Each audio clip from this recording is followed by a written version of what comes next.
Hey everyone, so at the beginning of 2021, I created my own custom Plum Paper Planner. Here it is.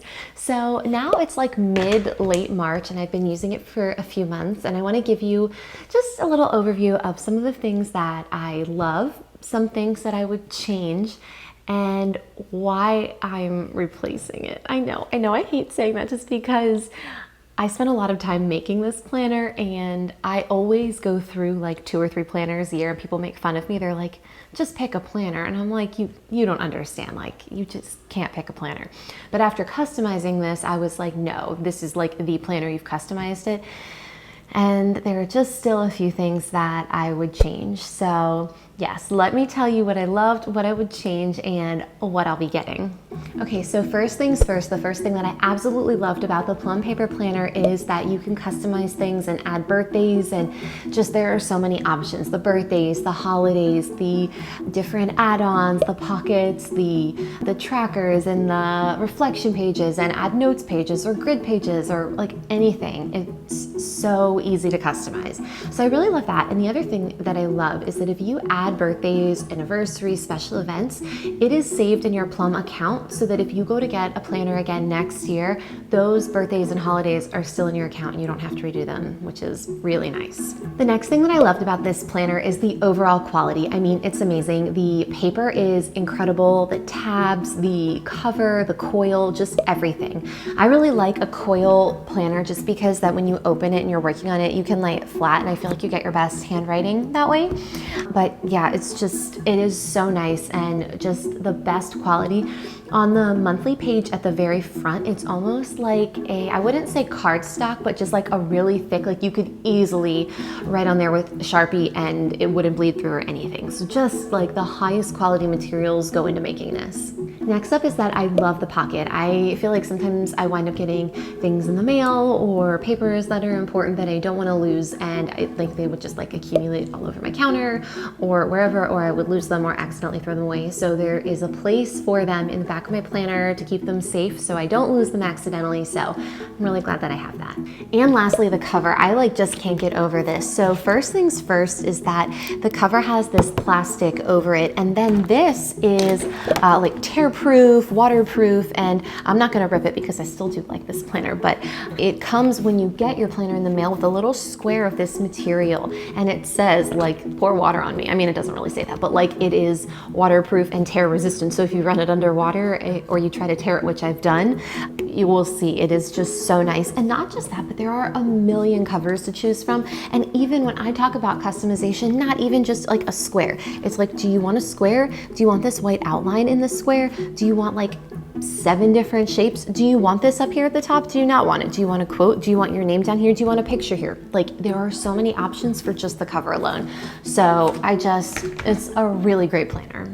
All right, so I have just spent so much time talking about everything that I love about this planner, so what's the problem? So when I was designing this, and I made a video if you're interested in watching how I customize everything, I really was so back and forth between the large or the medium, and this is the large. And then when I unboxed it, I opened it up and I was like, that is like gonna take up a lot of table space, you know? And I added on a lot of extras, so you can see how thick it is too, which I didn't add a ton of extras, but I added enough and it adds up after a while. So the size is just a little too big. Now granted, I'm not leaving the house like to take it to work with me or school or going a lot of places, so it's not that it doesn't fit in a bag or it feels cumbersome to take it with me, but it just feels a little bit too large. And it's not like I'm writing a ton of chores, activities, to-dos, things in here.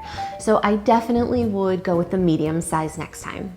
The next thing that I would do, this is so funny to me because I always thought that this was like integral to my planning style, and I've learned that it isn't, is that I would get rid of all of the weeklies. I just want a monthly planner with maybe some goal setting and a few other like extra type pages and a notebook in the back. And here's why.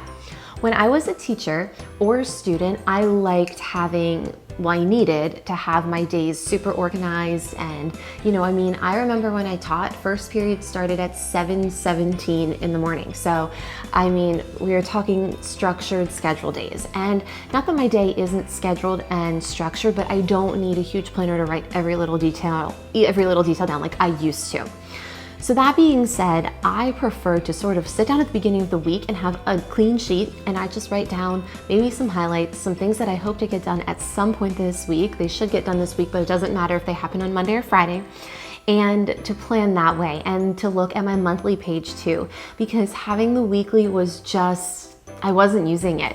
And it's funny because I always thought that I was a weekly planner, but I just really prefer to, instead of looking at the individual days on each page, I just like to have a sheet where I write down my goals for the week, and then I look at the monthly for special events, birthdays, holidays, anniversaries, and things like that. Now, the other thing that I would change, and this was surprising to me, is I wanted to change the habit tracker. So I put a habit tracker in the weekly, and I actually used it. I was really proud of myself. I actually, in February, made a lot of really good changes for walking. I got one of those little like pedometer watches. I'm like too cheap to buy an Apple Watch, maybe one day, but I got something like a $35 like pedometer type thing, and that helped me walk so much. I started exercising in like, not, you know, an hour day, 6 days a week, but like way more than I was doing before. I remembered to take my vitamin and my Zyrtec because in Florida, allergies are really bad. Like all the things that made me feel really good. And I was like, wow, I feel really healthy and good.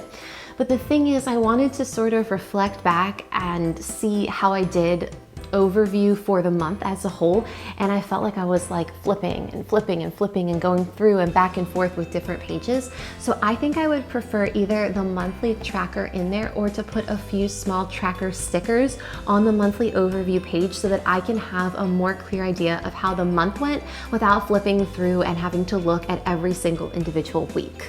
And the last thing that I would do is I would change some of the dates. So first of all, I did put somebody's birthday in incorrectly. I'm not going to say who, it doesn't matter, but I would fix that.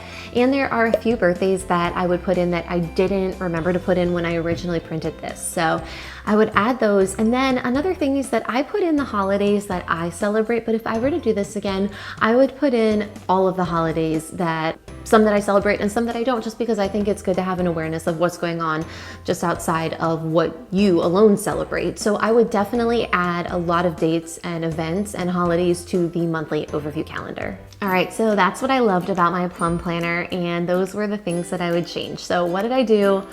I ordered another Plum Planner. I'm embarrassed saying that, but I always go through like 2 or 3 planners a year, and I do think it's important to have something that will work for you. So I just got the shipping confirmation, so it should be here soon. So I'm hoping in another week or 2, I'll do another Plum unboxing, which again, I know it sounds a little ridiculous, but I'm really excited for it. I guess the question here is, did I get another floral cover? Tune in to find out. I did. I'll just tell you, I did. I got a different floral cover, but I like this one. It feels very springy, although my other floral cover was springy too. But I got the 7x9, so the medium size instead of the large. I got rid of the weekly, so we're gonna see how that goes. It's just a monthly with some add-ons like lined and grid dot paper. I can't remember off the top of my head, that I got the reflection pages again. So I'm just like really excited to see how this looks with all of those additions, plus the additional holidays, the birthdays that I added, and all of that. So I am really excited to get my next planner. Anyway, thanks for watching. You'll have to let me know in the comments below. I've gotten some comments before that some of you have ordered your Plum Planners and that you're liking them. If you have liked yours, I would love to hear that. And if you would make changes, I would love to hear about that as well. So leave your comments below. And if you enjoyed this, like, subscribe, and I will see you next time.